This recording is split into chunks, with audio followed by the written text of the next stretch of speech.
Bab 47, yaitu perkembangan hewan.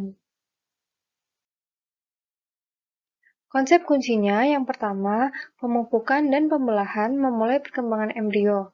Yang kedua, morfogenesis pada hewan melibatkan perubahan spesifik dalam bentuk sel, posisi, dan kelangsungan hidup. Yang ketiga, penentu sitoplasma dan sinyal induktif mengatur nasib sel.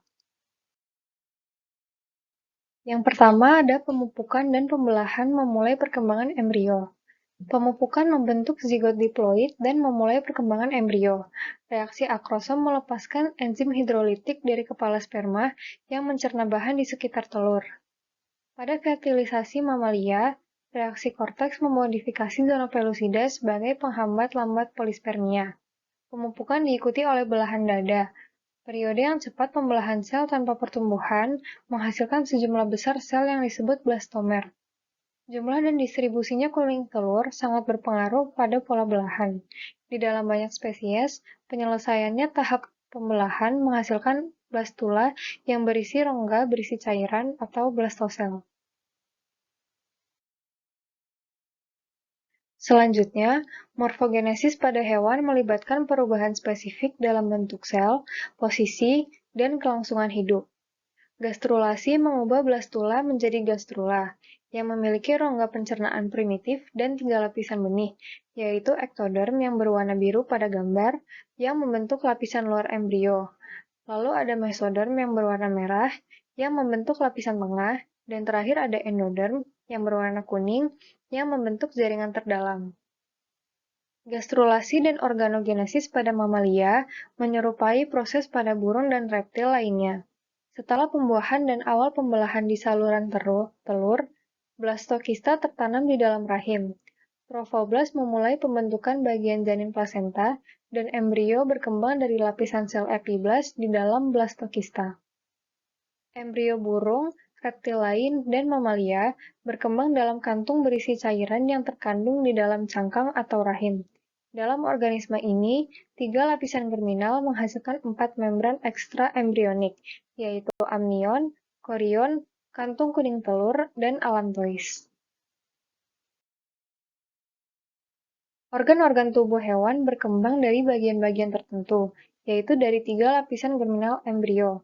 Peristiwa awal dalam organogenesis pada vertebrata termasuk neurulasi, yaitu pembentukan notochord oleh sel-sel mesoderm dorsal dan perkembangan saraf tabung dari lipatan lempeng saraf ektodermal.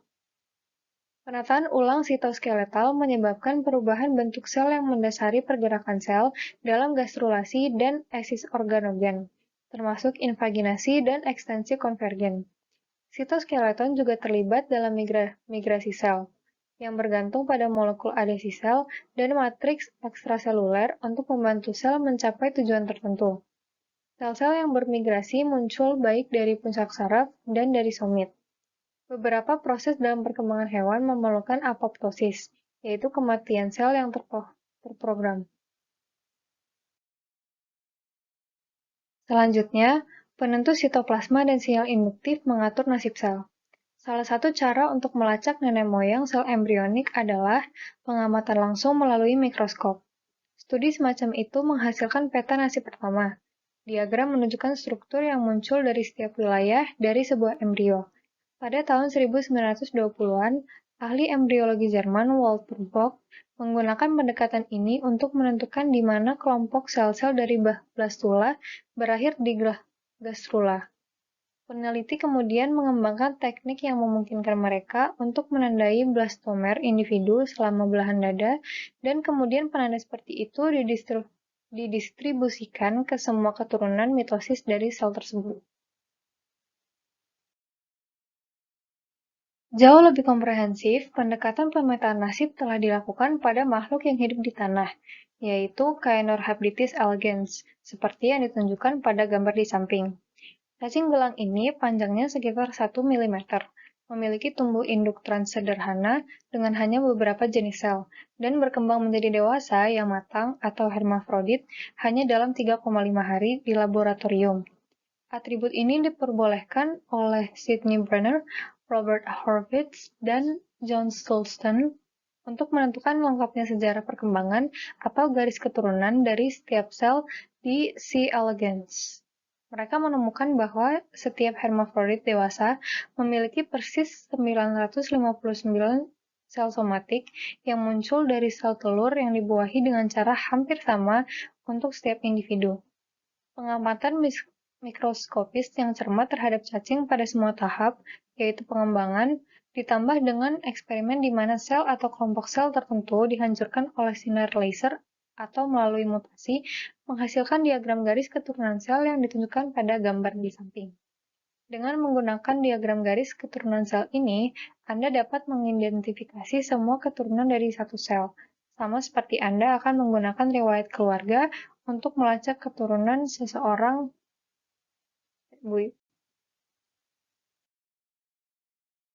Lalu ada bab 48, yaitu neuron, sinapsis, dan pengiriman sinyal. Konsep kuncinya yaitu yang pertama, struktur neuron dan organisasi mencerminkan fungsi dalam transfer informasi. Yang kedua, pompa ion dan saluran ion membentuk potensial istirahat dari sebuah neuron. Yang ketiga, potensial aksi adalah sinyal yang dilakukan oleh akson. Dan yang keempat, neuron berkomunikasi dengan sel lain di sinapsis. Keong kerucut tropis atau Conus geographus pada gambar di samping berukuran kecil dan bergerak lambat, namun merupakan pemburu yang berbahaya. Sebagai karnivora, siput laut ini berburu, membunuh, dan melahap ikan. Menyuntikkan racun dengan gigi berlubang seperti tombak, siput kerucut melumpuhkan mangsanya yang berenang bebas hampir seketika. Apa yang membuatnya begitu cepat bertindak dan mematikan? Jawabannya adalah campuran molekul racun. Masing-masing memiliki mekanisme khusus untuk melumpuhkan neuron. Sel saraf yang mentransfer informasi dalam tubuh. Karena racunnya mengganggu kontrol saraf penggerak dan pernapasan, hewan yang diserang oleh siput kerucut tidak dapat melarikan diri, mempertahankan diri, atau bertahan hidup. Semua neuron mengirimkan sinyal listrik di dalam sel dengan cara yang sama. Dengan demikian, neuron yang mendeteksi bau mentransmisikan informasi sepanjang-panjangnya dengan cara yang sama seperti neuron yang mengontrol pergerakan bagian tubuh. Koneksi tertentu yang dibuat oleh neuron aktif adalah yang membedakan jenis informasi yang ditransmisikan. Menafsirkan impuls saraf melibatkan penyortiran jalur saraf dan koneksi. Pada hewan yang lebih kompleks, pemrosesan ini dilakukan sebagian besar dalam kelompok neuron yang diatur ke dalam otak atau ke dalam kelompok yang lebih sederhana atau disebut ganglia. Struktur dan organisasi neuron mencerminkan fungsi dalam transfer informasi. Sebagian besar neuron memiliki dendrit bercabang yang menerima sinyal dari neuron lain dan akson yang mentransmisikan sinyal ke sel lain di sinapsis. Neuron mengandalkan glia untuk fungsi yang meliputi nutrisi, isolasi, dan regulasi. Sistem saraf pusat dan sistem saraf tepi memproses informasi dalam 3 tahap, yaitu input sensorik, integrasi, dan output motorik ke sel efektor. Struktur neuron dan fungsinya. Kemampuan neuron untuk menerima dan mengirimkan informasi didasarkan pada organisasi seluler yang sangat terspesialisasi. Sebagian besar organel neuron, termasuk nukleusnya, terletak di badan sel. Dalam neuron yang khas, badan sel dipenuhi dengan banyak ekstensi bercabang tinggi yang disebut dendrit, berasal dari bahasa Yunani yaitu dendron yang artinya pohon. Bersama dengan badan sel, dendrit menerima sinyal dari neuron lain. Neuron juga memiliki akson tunggal, perpanjangan yang mengirimkan sinyal ke sel lain. Setiap ujung akson yang bercabang mentransmisikan informasi ke sel lain di persimpangan yang disebut sinaps. Bagian dari setiap cabang akson yang membentuk sambungan khusus ini adalah terminal sinaptik.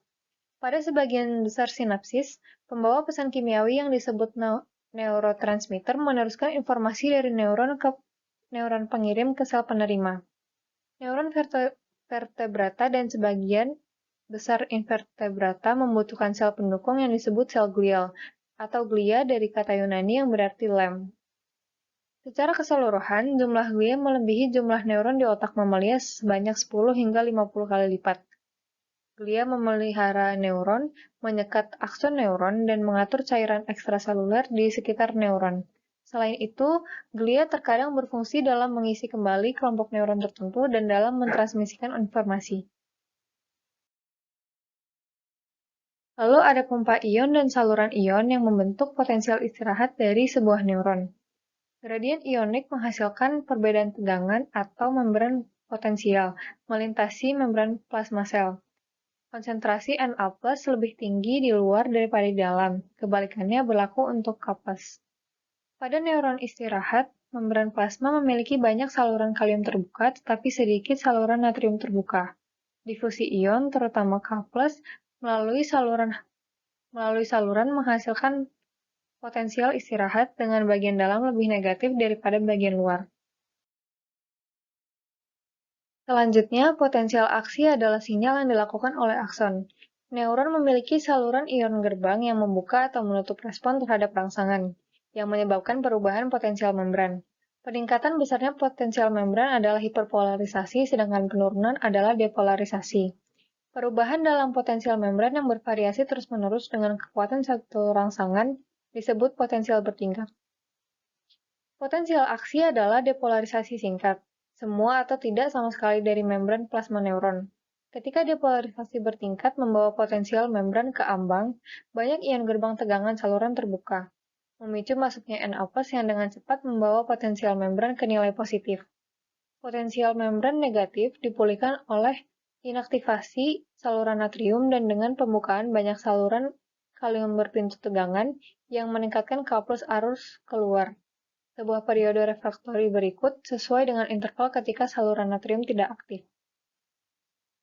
Impuls saraf berjalan dari bukit akson ke sinaptik terminal dengan menyebarkan serangkaian potensial aksi di sepanjang akson. Kecepatan konduksi meningkat dengan diameter akson dan di banyak akson vertebrata dengan mielinisasi. Tindakan potensial dalam akson yang diisolasi oleh mielinisasi tampak melompat dari satu simpul Ranvier ke simpul berikutnya, sebuah proses yang disebut saltatory konduksi. Lalu, neuron berkomunikasi dengan sel lain di sinapsis. Dalam sinapsis listrik, arus listrik mengalir langsung dari satu sel ke sel lainnya. Dalam sinapsis kimia, depolarisasi menyebabkan vesikel sinaptik untuk menyatu dengan membran terminal dan melepaskan neurotransmitter ke celah sinaptik. Pada banyak sinapsis, neurotransmitter mengikat ligand-gated saluran ion di membran postsinaptik, menghasilkan potensi postsinaptik rangsang atau penghambatan, IPSP atau IPSP. Neurotransmitter kemudian berdifusi keluar dari celah, diambil oleh sel sekitarnya atau didegradasi oleh enzim. Neuron tunggal memiliki banyak sinapsis pada dendrit dan badan selnya. Penjumlahan temporal dan spasial IPSP dan IPSP di akson Hillock menentukan apakah neuron menghasilkan tindakan potensi. Reseptor yang berbeda untuk neurotransmitter yang sama menghasilkan efek. Beberapa reseptor neurotransmitter mengaktifkan jalur transduksi sinyal yang dapat menghasilkan perubahan jangka panjang pada sel pasca-sinaptik. Neurotransmitter utama termasuk asetilkolin, asam amino GABA, glutamat, glisin, aminobiogenik, neuropeptida, dan gas seperti NO. Transmisi informasi dari neuron ke sel lain terjadi pada sinapsis, baik listrik atau kimia. Sinapsis listrik mengandung gap junction yang memungkinkan arus listrik mengalir langsung dari satu neuron ke yang lainnya. Untuk sebagai misalnya, sinapsis listrik yang terkait dengan akson raksasa dari cumi-cumi dan lobster memudahkan pelarian cepat dari bahaya. Listrik sinapsis juga ditemukan di jantung dan otak vertebrata. Mayoritas sinapsis adalah sinapsis kimia, yang bergantung pada pelepasan neurotransmitter kimia oleh neuron presinaptik untuk mentransfer informasi ke sel target.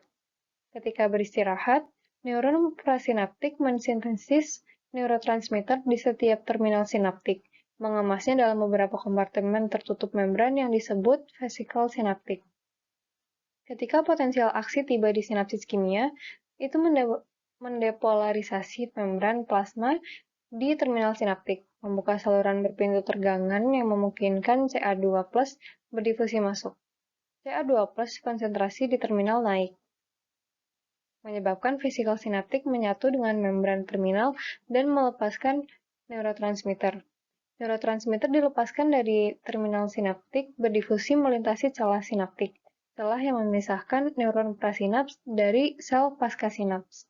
Waktu difusi sangat pendek karena celahnya kurang dari 50 nanometer. Saat mencapai membran postsinaptik, neurotransmitter mengikat dan mengaktifkan reseptor spesifik di membran. Transfer informasi pada sinapsis kimia dapat dimodifikasi dengan mengubah jumlah neurotransmitter yang dilepaskan atau respon dari sel postsinaptik, seperti modifikasi yang mendasari kemampuan hewan untuk mengubah perilakunya dalam menanggapi perubahan dan juga membentuk dasar untuk belajar dan penyimpanan. Sekian presentasi dari kami, kurang lebihnya mohon maaf. Wassalamualaikum warahmatullahi wabarakatuh.